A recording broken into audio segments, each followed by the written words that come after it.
Hi friends, welcome to TNPSC with Sri. இப்போ நம்ம 7th social science term 2ல் வந்துட்டு அழகு 2, அதாவது 2வது பாடம் சுற்றுலா பற்றி பார்ப்போம்.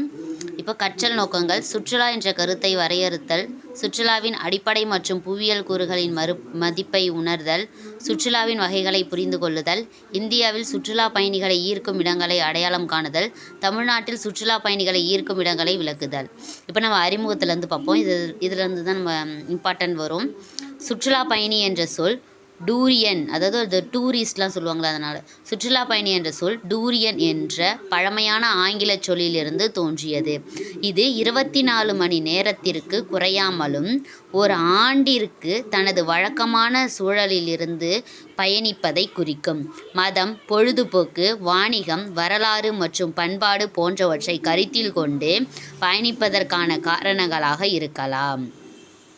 இப்போ இதில் எது இம்பார்ட்டன்னா, சுற்றுலா பயணினா டூரியன் அப்படின்னு பழமையான ஆங்கில சொல்லிலேருந்து வந்ததுன்னு மட்டும் அது.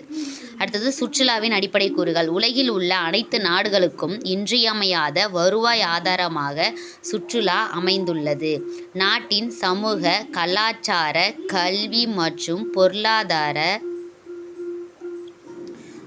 பொருளாதார துறைகளிலும் பன்னாட்டு தொடர்புகளிலும் நேரடி தாக்கத்தை ஏற்படுத்துவதால் சுற்றுலா சமுதாயத்தின் ஒரு அவசியமான அங்கமாக உள்ளது. சுற்றுலாவின் 3 முக்கிய கூறுகள் என்னென்னா, ஈர்ப்பு தலங்கள், எளிதில் அணுகும் தன்மை, சேவை வசதிகள்.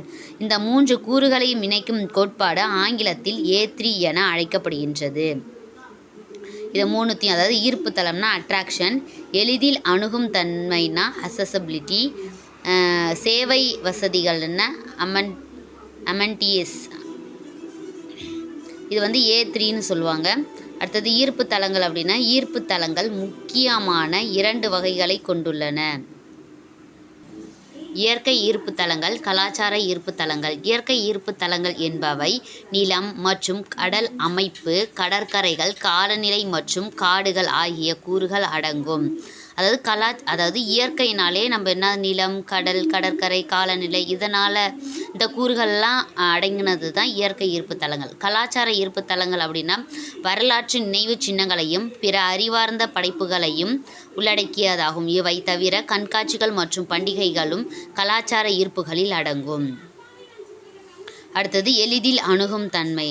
எளிதில் அணுகும் தன்மை என்பது சாலை, ரயில், நீர் மற்றும் வான்வழி போன்ற பல்வேறு வகையான போக்குவரத்தின் மூலம் குறிப்பிட்ட ஓர் ஈர்ப்பு தலத்தை எளிதில் அடைவதாகும். குறிப்பிட்ட ஓர் ஈர்ப்பு தலத்தை அடைவதற்கான பயணச் செலவையும் நேரத்தையும் போக்குவரத்து தீர்மானிக்கிறது. அதாவது எளிதில் ஒரு இடத்துக்கு போகணும் அப்படின்னா, நம்ம சாலை, ரயில், நீர் இது மாதிரிலாம் இந்த மாதிரி வகையான போக்குவரத்து மூலயமா நம்ம சீக்கிரமாக அந்த இடத்துக்கு போயிடுறோம் அப்படின்னா எளிதில் அணுகும் தன்மைன்னு சொல்கிறாங்க. அடுத்த சேவை வசதிகள்னா, சுற்றுலா பயணியின் தேவைகளை அடைவதற்கான வசதிகளை ஏற்படுத்தி கொடுப்பதே சேவை வசதிகள். அதாவது அந்த சுற்றுலா பயணி வராங்கன்னா அவங்களுடைய தேவை அடையிறதுக்கான வசதியை ஏற்படுத்தி கொடுத்தாங்கன்னா, அதாவது அவங்களுக்கு நம்ம ஹெல்ப் பண்ணணும் அப்படின்னா அதுதான் சேவை வசதி அப்படிங்கிறாங்க. இட வசதி அப்படின்னா அக்கமடேஷன், தங்குவதற்கான விடுதிகள், சிற்றுண்டி சாலைகள், உணவகங்கள் போன்ற தங்குமிடங்கள். அடுத்தது பயண அமைப்பாளர்கள், சுற்றுலா மேலாளர்கள் மற்றும் பயண முகவர்கள், அந்நிய செலவாணி மையங்கள், கடவுச்சீட்டு, விசா மற்றும் முகவர் நிலையங்கள், பயண காப்பீடு மற்றும் பாதுகாப்பு தொடர்புடைய துறைகள். இப்போ சுற்றுலாவுடைய வகைகள் பார்ப்போம். பண்டைய காலங்களில் இருந்தே பயணம் என்பது மனித குலத்தை கவர்ந்து இழுக்கும் செயலாக இருந்து வருகிறது. சுற்றுலா இயற்கை பயன்பாடு, காலம் மற்றும் பயண தூரத்தின் அடிப்படையில் பின்வருமாறு பிரிக்கப்படுகிறது. சமய சுற்றுலா, கலாச்சார சுற்றுலா, வரலாற்று சுற்றுலா, சூழல் சுற்றுலா, சாகச சுற்றுலா, பொழுதுபோக்கு சுற்றுலா. இப்போ அதில் ஃபர்ஸ்ட் ஒன் சமய சுற்றுலா பற்றி பார்ப்போம். சுற்றுலா வகைகளில் சமய சுற்றுலா மிக பழமையானதாகும். எந்த சுற்றுலா பழமையான சுற்றுலா அப்படின்னா சமய சுற்றுலா.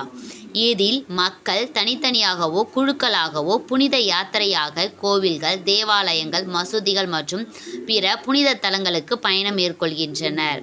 அதாவது கோவிலுக்கு போவாங்க, தேவாலயத்துக்கு போகிறவங்க அவங்க போவாங்க, மசூதிக்கு போகிற முஸ்லீம்ஸ் அவங்க போவாங்க. அது மாதிரி அவங்களுடைய புனித தலங்களுக்கு வந்து போயிட்டு வந்துடுறாங்க. சமய சுற்றுலாவுக்கு எடுத்துக்காட்டுகளான இந்துக்கள் வந்துட்டு காசி செல்வதையும், அதாவது காசி வாரணாசி, கிறிஸ்துவர்கள் வந்து ஜெருசேலம் செல்வதையும், முஸ்லீம்கள் வந்து மெக்கா செல்வதையும் குறிப்பிடலாம். அப்போ இந்துக்கள் எங்கே போகிறாங்க, அதாவது காசி, அதாவது வாரணாசிக்கு போகிறாங்க. கிறிஸ்துவர்கள் வந்துட்டு ஜெருசேலம் போகிறாங்க. முஸ்லீம்கள் வந்துட்டு மெக்கா போகிறாங்க. அடுத்தது வரலாற்று சுற்றுலா.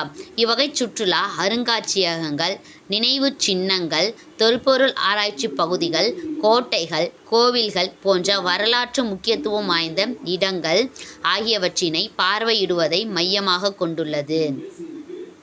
கம்போடியாவின் அங்கோர் வாட், இந்தியாவின் தாஜ்மஹால் மற்றும் எகிப்தின் பிரமிடுகள் ஆகியவற்றை வரலாற்று சுற்றுலாவுக்கு எடுத்துக்காட்டுகளாக கூறலாம். அதாவது அப்போ அந்த காலத்தில் இருந்த அருங்காட்சியகம், நினைவு சின்னம், தொல்பொருள் ஆராய்ச்சி அதெல்லாம் அது மாதிரி அந்த வரலாற்று சார்ந்ததை பார்வையிடணும் அப்படின்னா அது வந்து வரலாற்று சுற்றுலான்னு சொல்லுவாங்க. அதுக்கு எக்ஸாம்பிளுக்கு என்ன கொடுத்துருக்காங்க அப்படின்னா, கம்போடியாவில் இருக்கிற அங்கோர் வாட், இந்தியாவினுடைய தாஜ்மஹால், எகிப்தின் பிரமிடுகள்.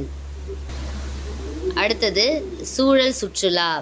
பொதுவாக இயற்கை சூழலில் தாவரங்களும் விலங்குகளும் செழித்து வளரும் இடங்களுக்கு செல்வது சூழல் சுற்றுலா. இயற்கை சூழலில் தாவரங்களும் விலங்குகளும் செழித்து வளரும், அது எங்கெங்கெல்லாம் செழித்து வளருதோ, இப்போ தாவரங்கள்லாம் அதுக்கு ஸ்பெஷலான இடத்துல காடு அது மாதிரி இடத்துல வந்துட்டு நல்லா செழித்து வளரும். விலங்குகள் வந்துட்டு அவங்களுக்குன்னே ஒரு தனியாக வனவிலங்கு சரணாலயம் அது மாதிரி எங்கே இருக்கோ அது மாதிரி இடத்துக்கு போகிறது தான் சூழல் சுற்றுலா. இப்போ எடுத்துக்காட்டுக்கு வந்து அமேசான் மழைக்காடுகள், ஆப்பிரிக்க வனப்பயணம் மற்றும் இமயமலை சிகரங்களில் மலையேற்றம் ஆகியவை புகழ்பெற்ற சூழல் சுற்றுலா தலங்களாகும். ஆப்பிரிக்க வனப்பயணம், இமயமலை சிகரங்களில் மலையேற்றம், அமேசான் மழைக்காடுகள். அடுத்தது வந்துட்டு உங்களுக்கு தெரியுமா, காஸ்ட்ரோனமி என்பது கலாச்சார சுற்றுலாவின் அம்சத்தை குறிக்கின்றது.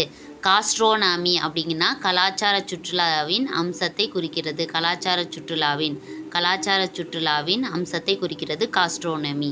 அடுத்து சாகச சுற்றுலா, அட்வென்ச்சர் டூரிசம். நெடுந்தொலைவில் உள்ள அல்லது அந்நிய இடங்களிலுள்ள வெளிப்புற செயல்பாடுகளில் கலந்து கொள்வதற்காக பயன்படுத்துவதை சாகச சுற்றுலா எனப்படும். எடுத்துக்காட்டாக ஆஸ்திரேலியாவின் விண்வீழ் விளையாட்டு, நியூசிலாந்தின் மலை உச்சி வீழ் இழுவை விளையாட்டு, இமயமலையின் சிகரங்களில் மலையேறுதல், அருணாச்சல பிரதேசத்தில் உள்ள பிரம்மபுத்திரா நதியின் கட்டுமர மிதவை நதி பயணம் ஆகியவற்றை கூறலாம். இப்போ இந்த சாகச சுற்றுலாவுக்கு எடுத்துக்காட்டு என்னென்னா, ஆஸ்திரேலியாவில் என்ன இருக்குன்னா விண்வீழ் விளையாட்டு, நியூசிலாந்தில் மலை உச்சி வீழ் இழுவை விளையாட்டு, ஆஸ்திரேலியா விண்வீழ் விளையாட்டு. அதாவது ஆஷ் வந்துட்டு விண்வெளிக்கு போயிட்டான், நியூவாக மலை உச்சிக்கு போய் மலை உச்சியை போய் யாராவது இழுக்க முடியுமா, அது மாதிரி இமயமலையில் அந்த சிகரத்தில் வந்து மலையேறுறாங்க. அருணாச்சல பிரதேசத்தில் பிரம்மபுத்திரா நதியில் கட்டுமர மிதவை நதி பயணம், இதெல்லாம் வந்துட்டு சாகச விளையாட்டு, அது சாகச சுற்றுலா. அடுத்தது பொழுதுபோக்கு சுற்றுலா. மகிழ்ச்சி, மனநிறைவு, பொழுதுபோக்கு ஆகியவற்றை குறிக்கோளாக கொண்டு கேளிக்கை மற்றும் வேடிக்கை விளையாட்டுகளுக்கு முக்கியத்துவம் தருவது இவ்வகை சுற்றுலா. நீர்வீழ்ச்சிகள், மலைவாழிடம், கடற்கரைகள் மற்றும் கேளிக்கை பூங்காக்கள் இவை அனைத்தும் பொழுதுபோக்கு சுற்றுலாவை நோக்கி கவர்ந்திழுக்கும் தலங்களாகும். இவை தவிர சமீப ஆண்டுகளில் சில நவீன சுற்றுலாக்களும் வளர்ச்சியடைந்துள்ளன. அவை ஆண்டு விடுமுறை சுற்றுலா, தொழில்துறை சுற்றுலா, பருவகால சுற்றுலா. அடுத்தது பன்னாட்டு சுற்றுலா, குழு சுற்றுலா, விளையாட்டு சுற்றுலா, நலவாழ்வு சுற்றுலா, பண்ணை மற்றும் கிராமப்புற சுற்றுலா. இப்போ வந்துட்டு உங்களுக்கு தெரியுமா, உள்வரும் சுற்றுலா அப்படின்னா சொந்த நாட்டிற்குள் செல்லும் சுற்றுலா. உள்வரும் சுற்றுலானா சொந்த நாட்டிற்குள் செல்லும் சுற்றுலா. வெளிச்செல்லும் சுற்றுலா அப்படின்னா வெளிநாடுகளுக்கு செல்லும் சுற்றுலா. இப்போ வெளினா வெளிநாட்டுக்கு போகிறாங்க, உள்ளுனா நம்ம உள்நாட்டுக்குள்ளே நம்ம சொந்த நாட்டுக்குள்ளே சுற்றி வர சுற்றுலா. இப்போ பன்னாட்டு சுற்றுலா, சர்வதேச முக்கியத்துவம் வாய்ந்த இடங்களை பார்வையிடவும் அவற்றின் பண்பாடு மற்றும் பழக்க வழக்கங்களை பற்றி அறியவும் சேகரிக்கவும் பன்னாட்டு சுற்றுலா மேற்கொள்ளப்படுகின்றது. இதற்காக கடவுச்சீட்டு, விசா, வெளிநாட்டு நாணயம், விமான டிக்கெட், பயண காப்பீடு மற்றும் பிற குடியேற்ற விவரங்கள் போன்றவை சுற்றுலா பயணிகளால் முறைப்படி பூர்த்தி செய்யப்பட வேண்டிய சில பயண படிவங்கள் மற்றும் நடைமுறைகள் உள்ளன. அதாவது பன்னாட்டுக்கு வெளிநாட்டுக்கு போகிறவங்களுக்கெல்லாம். இது வந்துட்டு அடுத்து உங்களுக்கு தெரியுமா? விசா. விசா அப்படின்னா ஒரு நபருக்கு வழங்கப்படும் ஆவணம் அல்லது வெளிநாடு செல்ல விரும்பும் ஒருவரது கடவுச்சீட்டில் குறிக்கப்படும் முத்திரை. விசா அப்படின்னா ஒரு நபருக்கு வழங்கப்படும் ஆவணம் அல்லது வெளிநாடு செல்ல விரும்பும் ஒருவரது கடவுச்சீட்டு, அதாவது பாஸ்போர்ட்டில் குறிக்கப்படும் ஒரு முத்திரை, அதான் விசா. சுற்றுலா விசா, அதாவது டூரிஸ்ட் விசா அப்படின்னா கேளிக்கைக்காக சுற்றி பார்த்தல், அதாவது சுற்றுலா விசாவுக்கு போனாங்க, டூரிஸ்ட் விசாவுக்கு போனாங்கன்னா அவங்க கேளிக்கைக்காக அவங்க வந்து சுற்றி பார்க்குறாங்க. மாணவர்கள் விசா, அதாவது ஸ்டூடெண்ட் விசா அப்படின்னா மேற்படிப்புக்காக செல்வது. தொழில் விசா அப்படின்னா எம்ப்ளாய்மெண்ட் விசா, ஒரு நாட்டில் வேலை பார்த்தல். மருத்துவ விசா, மெடிக்கல் விசானா ஒரு நாட்டில் உள்ள புகழ்பெற்ற மருத்துவமனையில் மருத்துவ சிகிச்சை பெறுவதற்காக செல்லுதல். இதுதான் வந்துட்டு என்னென்ன விசா அப்படிங்கிறது. அடுத்து சுற்றுலாவின் அடிப்படை காரணிகள். சுற்றுலா பயணிகளை கவரக்கூடிய காரணிகள்: இதமான வானிலை, கண்கவர் இயற்கை காட்சிகள், வரலாற்று மற்றும் பண்பாட்டு நினைவுச் சின்னங்கள்.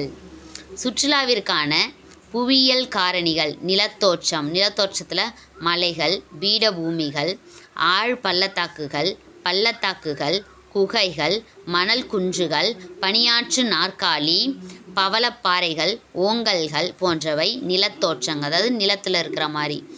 இப்போ அடுத்தது நீர்நிலைகளில் ஆறுகள், ஏரிகள், நீர்வீழ்ச்சிகள், வெந்நீர், கொதிநீர் ஊற்றுகள், பனி மற்றும் பனியாறுகள், நீரோட்டங்கள், ஓதங்கள் மற்றும் அலைகள். இதெல்லாம் நீர்நிலைகள் சார்ந்தது.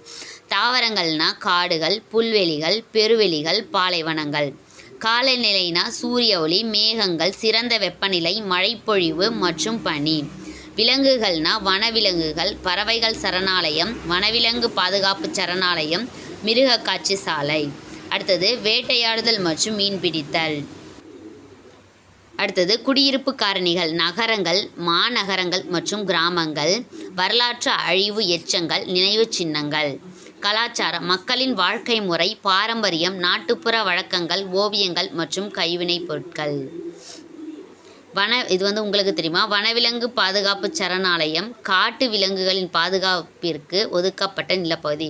வனவிலங்கு பாதுகாப்பு சரணாலயம் அப்படின்னா காட்டு விலங்குகளின் பாதுகாப்பிற்காக ஒதுக்கப்பட்ட ஒரு நிலப்பகுதி. அடுத்தது இந்தியாவில் உள்ள சுற்றுலா ஈர்ப்பு தலங்கள். மனதிற்கு இதமான விருந்தோம்பலுடன் நறுமணமிக்க காரமான உணவுடன் கூடிய கலாச்சாரத்திற்கு புகழ்பெற்றது இந்தியா. மனதை ஈர்க்கும் மரபுகள், மாறுபட்ட வாழ்க்கை முறை, கலாச்சார பாரம்பரியத்துடன் வண்ணமயமான கண்காட்சிகள் மற்றும் திருவிழாக்கள் போன்றவை சுற்றுலா பயணிகளை பெரிதும் ஈர்க்கின்றன. அனைத்து வகையான நிலத்தோற்றங்கள், பல்வேறு காலநிலை, சுற்றுச்சூழல் மற்றும் சாகச சுற்றுலாவிற்கான செறிந்த வளங்கள் ஆகியவை குறிப்பிடத்தக்க பல துறை சிறப்புகள் ஆகும். அற்புதமான கலை மற்றும் சிற்ப வேலைப்பாடுகள் நிறைந்த சமய வழிபாட்டு தலங்கள், தொழில்நுட்ப பூங்காக்கள், அறிவியல் அருங்காட்சியகங்கள் ஆகியவை இந்திய சுற்றுலா பயணிகளுக்கான கூடுதல் ஈர்ப்பு சக்தியாகும். ஆரோக்கிய தீர்வுக்கான யோகா, ஆயுர்வேதம் மற்றும் இயற்கை மருத்துவம் போன்றவை உலகெங்கிலும் உள்ள உல்லாச பயணிகளை கவர்ந்திழுக்கின்றன. இப்போ சமய சுற்றுலா. பல சமயங்களை தன்னகத்தை கொண்டுள்ள இந்தியாவில் சமய சுற்றுலா குறிப்பிடத்தக்க இடத்தை பெறுகிறது. சமய வழிபாட்டு தலங்களை காணவும் சமய சடங்குகளில் கலந்து கொள்வதற்கும் பல்வேறு தொகுப்பு சுற்றுலா பயண திட்டங்கள் இந்தியாவில் மேற்கொள்ளப்படுகின்றன. இப்போ இந்தியாவில் உள்ள புகழ்பெற்ற சமய சுற்றுலா தலங்கள் என்னென்னா ராமேஸ்வரம், அதாவது இந்தியாவில் இது மொத்தமாக ராமேஸ்வரம் தமிழ்நாடு, காஞ்சிபுரம் தமிழ்நாடு, வாரணாசி உத்தரப்பிரதேசம், அதாவது காசி வாரணாசி சொல்லுவாங்களே இந்துக்கள் போகிறது, சாரநாத் உத்தரப்பிரதேசம், வைஷ்ணவி தேவி கோவில் ஜம்மு காஷ்மீரில் இருக்குது, ஜெயின் பிரான்சிஸ் சேவியர் தேவாலயம் கோவாவில் இருக்குது, அமிர்தசரஸ் பஞ்சாப், லடாக் புத்த பீடங்கள் எங்கே இருக்குன்னா ஜம்மு காஷ்மீர். சுற்றுலாவில் இயற்கை காட்சிகள் மிகவும் முக்கியமான காரணியாகும். இயற்கை காட்சிகளான மலைகள், ஏரிகள், நீர்வீழ்ச்சிகள், பனியாறுகள், காடுகள் மற்றும் பாலைவனங்கள் ஆகியவை மக்களை கவரும் முக்கிய கூறுகளாகும். அழகு கொட்டி கிடக்கும் மலைச்சரிவுகள், ஆழ் பள்ளத்தாக்குகள், பனிபடர்ந்த மலைகள், அடர்ந்த காட்டிலுள்ள பசுமையான புல்வெளி கம்பளங்கள் ஆகியவை இந்தியாவிற்கு இயற்கை அளித்த கொடையாகும். அடுத்தது இந்தியாவின் மலை வாழிடங்கள். இந்திய துணைக்கண்டமானது 7 முக்கிய மலைத்தொடர்களை தன்னகத்தை கொண்டுள்ளது. இந்திய துணைக்கண்டத்தில் மொத்தம் 7 முக்கிய மலைத்தொடர்கள் இருக்குது. இவற்றில் மிக பெரியது இந்தியாவின் வடக்கே பகுதியில் அமைந்துள்ள இமயமலை. இந்தியாவின் வடக்க இமயமலை இருக்குது. இந்தியாவில் உள்ள இமயமலையின் மலை வாழிடங்களில் அதிகமானவை ஜம்மு காஷ்மீர், இமாச்சல பிரதேசம், உத்தரகாண்ட், சிக்கிம், மேற்கு வங்காளம், அருணாச்சல பிரதேசம், நாகாலாந்து மற்றும் மேகாலயா மாநிலங்களில் அமைந்துள்ளன. அப்போ இமயமலையில் இருக்கிற மலை வாழிடங்கள் எங்கெங்கே அதிகமாக இருக்காங்கன்னா, அதாவது மலையில் வாழ்கிற மக்கள் எங்கெங்கெல்லாம் இருக்காங்கன்னா, ஜம்மு காஷ்மீர், இமாச்சல பிரதேசம், உத்தரகாண்ட், சிக்கிம், மேற்கு வங்காளம், அருணாச்சல பிரதேசம், நாகாலாந்து மற்றும் மேகாலயா. மகாராஷ்டிரா, கர்நாடகம், தமிழ்நாடு மற்றும் கேரளாவின் மலை வாழிடங்கள் மேற்கு தொடர்ச்சி மலையில் அமைந்துள்ளன. அப்போ மேற்கு தொடர்ச்சி மலையில் அமைஞ்சிருக்கிற மலை வாழிடங்கள் எங்கெங்கே இருக்குது அப்படின்னா, மகாராஷ்டிரா, கர்நாடகம், தமிழ்நாடு மற்றும் கேரளாவின் மலைவாழிடங்கள். அடுத்தது ஆந்திரா மற்றும் ஒடிசாவின் மலைவாழிடங்கள் கிழக்கு தொடர்ச்சி மலையில் அமைந்துள்ளன. இந்தாண்ட ஆந்திரா ஒடிசாவுக்கு அது கிழக்கு தொடர்ச்சி மலையில் அமைஞ்சிருக்குன்னு சொல்கிறாங்க. இது கொடைக்கானல், இது கொடைக்கானல் மலைவாழிடம். இப்போ இந்தியாவில் உள்ள அழகிய மலைவாழிடங்கள் அது எங்கெங்கே இருக்குன்னு பார்ப்போம். கொடைக்கானல், ஊட்டி நம்ம தமிழ்நாட்டில் இருக்குது. கொடைக்கானல், ஊட்டி நம்ம தமிழ்நாட்டில் இருக்குது. நைனிடால், உத்தரகாண்ட். டார்ஜிலிங், மேற்கு வங்காளம். ஸ்ரீநகர், ஜம்மு காஷ்மீர். ஷில்லாங், மேகாலயா. ஷிம்லா, இமாச்சல பிரதேசம். மூணாறுனா கேரளா. ஹாங்டாக், சிக்கிம். இப்போ அடுத்தது உங்களுக்கு தெரியுமா. இப்போ இந்த உங்களுக்கு தெரியுமாவோடைய இந்த ஃபஸ்ட்டு பார்ட்டை முடிச்சிருவோம். அடுத்த செகண்ட் பார்ட்டில் பறவைகள் சரணாலயம், வனவிலங்கு சரணாலயம், நீர்வீழ்ச்சிகள் அதை பற்றினது செகண்ட் பார்ட்டில் பார்ப்போம். இப்போ நம்ம இந்த உங்களுக்கு தெரியுமா பார்ப்போம். ஐடிசினா இன்க்ளூசிவ் டூர்ஸ் பை சார்ட்டர், நிறுவனங்களுக்கான உள்ளடக்கிய குழு சுற்றுலா. ஐடிசினா நிறுவனங்களுக்கான உள்ளடக்கிய குழு சுற்றுலா.